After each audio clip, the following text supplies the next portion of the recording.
गुलामगिरी भागेट प्रस्तावना की बात करते हैं। तो इस ग्रंथ का मुख्य उद्देश्य है SC ST OBC के मानसिक गुलामी से आज़ादी दिलाने की बात करते हैं। तो अब प्रश्न उठता है कि मानसिक गुलामी और दैहिक गुलामी, तो बात यहाँ पर ये उठता है कि गुलामी और आज़ादी तो हमें 15 अगस्त 1947 को मिल रही है। तो अब किस आज़ादी की बात है? वो आज़ादी है, आज़ादी हमें नहीं मिली। क्यों नहीं मिली है? क्योंकि 15 अगस्त 1947 की बात करते हैं तो वो आज़ादी जो थी सत्ता हस्तांतरण की आज़ादी, जो कि इंग्लैंड से सत्ता बदल के अपने भारतीयों की हाथ में है। तो अब किस भारतीयों से हम आज़ादी की बात करते हैं? तो आज़ादी की बात उसी भारतीयों से करते हैं जो हमें सदियों से, एक वर्षों से, एक शताब्दियों से, हजारों सालों से सताते हैं। क्या किसी विदेशी ने सताया? तो नहीं, हमें अपनों ने सताया। नहीं, तो वो है कौन? वो जरा सोच, कोई विदेशी ने बेवजह नहीं सताया, जाति के नाम पर, छूआछूत के नाम पर सताया कौन? हमारे अपने भारतीय। उसी भारतीयों से हमें आज़ादी चाहिए, उसी भारतीयों से हमें छुआछूत से मुक्ति चाहिए, समानता की बातें चाहिए जो अभी तक नहीं हुई। आज आज़ादी के लगभग 70-75 साल बीत चुके हैं, लेकिन हम सब अभी भी उसी कर्ज में डूबे जहाँ से हम लोग निकलने की बात करते हैं। क्यों? हमारे विदेशी लोग, विदेशी विद्वान सभी एकजुट मिल करके दास प्रथा को खत्म कर दिया, लेकिन भारतीय लोग अभी भी जाति प्रथा को चालू रखना चाहते हैं। आखिर क्या करें? अमेरिका में जो गुलामी प्रथा थी उन्हें अब्राहम लिंकन से समाप्त कर दिया, लेकिन भारत की जाति प्रथा कब समाप्त? ऐसा बात नहीं कि भारत में जाति प्रथा समाप्त करने के लिए कोई कारगर उपाय नहीं किया। कारगर उपाय चलिए, बहुत हद तक समाप्त हुए, संविधान बना, अस्पृश्यता कानून बना, लेकिन अभी तक धरातल स्तर पर उतना नहीं हो पाया जितना होना चाहिए। इसी गुलामी से बात, इसी गुलामी के बारे में आज़ादी की बात करें। तो आइए देखते हैं कि उस प्रस्तावना में लिखा क्या है।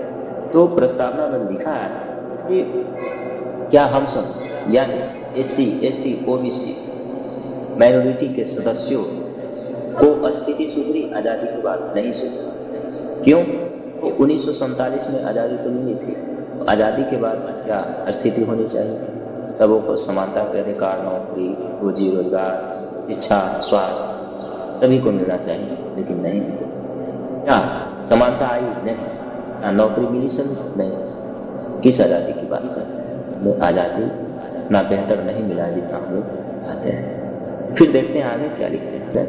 ये बहुत महीन गुलामी की बात करते हैं, दिखता नहीं है मगर है। और मानसिक गुलाम हम लोगों को यानी SC ST OBC के लोगों को बनाया गया। मानसिक गुलामी, शारीरिक गुलामी से मुक्ति मिली, लेकिन अभी भी हमें आर्थिक रूप से गुलाम बनाया गया, मानसिक रूप से गुलाम बनाया गया। तो इस मानसिक रूप से गुलामी से हमें आज़ादी दिलाने की बात करता है। और गुलामी है किस आधार पर? गुलामी है धार्मिक आधार पर, देवी देवताओं के। और देवी देवता कौन है? फर्जी। उस परम शक्ति सर्वशक्तिमान ईश्वर की गुलामी नहीं, ये उन सर्वशक्तिमान परम सत्ता के आधार पर अपने आप को सर्वशक्तिमान बन बैठे। उस ईश्वर को भी ये लोग नीचा स्तर कर दिए हैं और ईश्वर से भी अपने आप को ऊंचा माने। कौन है ये? सोचिएगा। तो अब सोचिए, SC ST OBC के लोगों पर, प्राचीन काल के शूद्रों पर जितना अत्याचार किसी भारतीय ने किया, क्या उतना कोई अंग्रेज किया था? कोई विदेशी किया? नहीं। तो फिर भारतीय, अंग्रेज तो चले गए, विदेशी चले गए, लेकिन भारतीय तो रह गए। इसे कब आ जाए? क्या ये दूसरा जगह जाएंगे, दूसरे देश जाएंगे? नहीं। फिर कब मिलेंगे? ये सोचने की बात है। तो विभिन्न कानून बना, विभिन्न धर्म बना, विभिन्न फर्जी किताबें लिखकर ये सब शोषण करते हैं, मानसिक तौर पर। क्या ये सही है? नहीं। और देखते हैं, यहाँ समझने की बात यह है कि ये लोग कानून को धर्म कहते हैं। कानून को समझने की बात है। पुराने समय में कानून नहीं चलती, धर्म धर्म को इस तरह से ये लोग कानून बनाकर धर्म को दिखाएं कि हमें अगर जो कानून का विरोध करे लगे कि धर्म विरोध है, धर्म विरोध, लेकिन हकीकत में ये धर्म नहीं था, ये कानून। सोचिए, धर्म रखने से किसी भी ईश्वर आस्था में दिक्कत हो सकती है। हम धन क्यों नहीं रख सकते? शिक्षा क्यों नहीं ले सकते? शिक्षा से किसी धर्म को दिक्कत हो सकती है। अपनी रक्षा क्यों नहीं कर सकते? अपनी रक्षा से हमारे धर्म को क्या दिक्कत हो सकती है? किसी एक वर्ग को ऊंचा बना के दूसरे वर्ग से सेवा करवाना इसी समुदाय में कितना गलत बात है। क्या ये हमें कहते हैं कि ईश्वर का संतान है, हम सब ब्रह्मा के शरीर से जन्मे हैं, तो क्या इस तरह से हम लोग भाई बंधु हो सकते हैं? क्या एक भाई दूसरे भाई पर अत्याचार कर सकते हैं?